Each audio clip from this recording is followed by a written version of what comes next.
Wa an Abi Umamah radhiyallahu anhu qala yaji'u zalim yaumal qiyamah hatta idza kana ala jisr jahannam falakiyahul mazlum wa asrafa ma fi zulmihi fama yabra'u alladhina zalamu billadhina zalamu hatta yanza'u ma fi aydihim minal hasanat fa in lam yajidu lahum hasanat hamilu min sayyi'atihim misla ma zalamuhum hatta yaruddu ad-darkul asfal minan nar. Nah jadi gini, nanti di hari kiamat begitu orang dikumpulin di padang mahsyar, begitu orang mau lewat jembatan Shiratal Mustaqim itu ditahan sama Allah Subhanahu wa taala.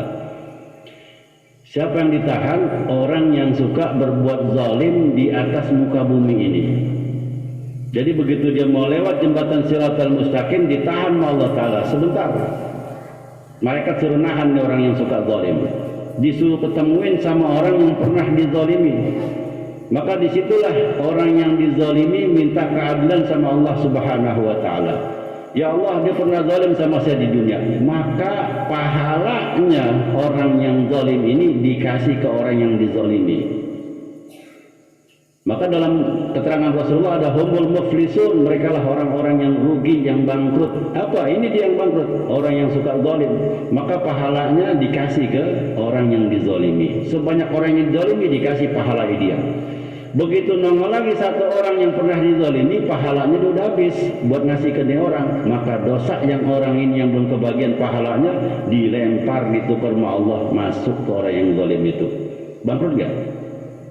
Pahala kagak, dosa banyak, ketambahan dosa dari orang yang pernah kita zalimi.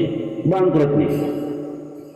Walaupun selama hidup nih orang salatnya rajin, puasanya rajin, zakatnya rajin, tapi pernah zalim sama orang. Sumpama lagi hidup sama tetangga galak, lagi hidup sama tetangga salah dikit sewot, pagarnya ditendang. Sama tetangga salah dikit, pagarnya dipukulin sama pengok. Sama tetangga salah dikit, dirubin pagarnya. Atau lagi hidup pernah nampar orang, atau lagi hidup pernah ngelukain orang, atau lagi hidup pernah numpahin darah orang. Siap-siap nanti di sono. Ini humul muflisun, orang yang pernah dizalimi ngadu ntar depan Allah. Ditumplakin tuh pahala kita, dipindahin ke dia. Nggak tahu yang kita zalimi banyak, bukan 1-2 orang. Ya Allah, ada 10 bererot, habis kita. Malah dosanya dia dioper ke kita. Maka udah pahala kagak, dosa banyak ditambahin dosa orang. Nah mulai sekarang janganlah kita berbuat zalim. Selanjutnya wa mimma dzakara anna Kisra. Nah ini ada seorang raja. Seorang raja punya anak masih kecil. Karena dia raja, diutuslah guru supaya ngajari anaknya. Apa kata raja ini? Ajari anakku pendidikan. Maka diajarin oleh guru ini. Diajarin cara baca, cara nulis, pokoknya apa aja, ngaji dan lain sebagainya diajarin. Suatu saat nih anak lagi bengong, salah, nggak ada angin, nggak ada apa, langsung disabat sama gurunya. Itu sabatan dengan sabatan yang sangat sakit. Ini anak kaget. Saya salah kagak, apa kagak, tetap disabat. Itu sabatannya sakitnya luar biasa. Itu guru yang nyabat. Kira-kira bebekas nggak di hatinya? Itu bebekas di hati anak. Sakitnya luar biasa. Dia pengen ngadu sama ayahnya, takut. Karena ayahnya raja. Dipancung bisa nih guru. Dia diam, disimpan aja rasa sakit yang hari itu, terus disimpan sampai bertahun-tahun, sampai ayahnya meninggal dunia. Nah ayahnya di sang raja meninggal dunia, maka tahta itu turun ke siapa? Turun ke anak nih ini. Begitu anak ini dilantik jadi raja,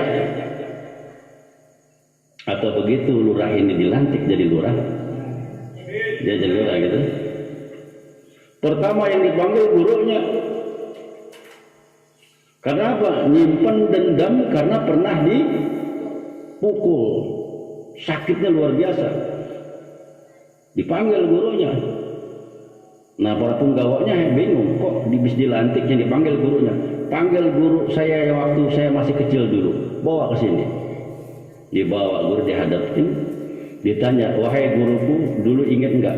Kau dulu mukul aku tanpa sebab, pukulannya sakitnya luar biasa sampai di hatiku ku simpan bertahun-tahun. Apa sebabnya kau mukulku? Jadi aku dendam padamu. Apa jawab guru ini? Aku mukul engkau karena aku tahu kau bakal jadi raja. Kenapa aku bakal jadi raja kau pukul? Supaya kau merasakan sakitnya pukulan itu, supaya kau merasakan sakitnya kalau dizolimi. Setelah kau jadi raja, kau jangan coba-coba zalim ke orang lain. Jangan coba-coba zalim kepada rakyatmu, karena kalau dizolimi rasanya tuh nah sakitnya berapa tahun kau merasakan. Dari semenjak kecil sampai kau besar kau ingat perbuatanku. Begitu juga nanti kalau kau zalim, sekecil apapun orang akan ingat kepadamu perbuatan zalimmu. Akhirnya nih anak yang si raja ini mau ngasih hukuman sama nih guru, malah berubah dengan mengucapkan jazakallahu khair. Terima kasih banyak wahai guruku. Kau ajarkan aku adab, kau ajarkan ilmu aku yang tinggi, sehingga aku tahu posisiku bahwa tidak boleh zalim kepada orang dan juga kepada masyarakat. Maka itu guru udah diterima kasih, dikasih hadiah karena besarnya ilmu manfaat yang diajarkan oleh gurunya.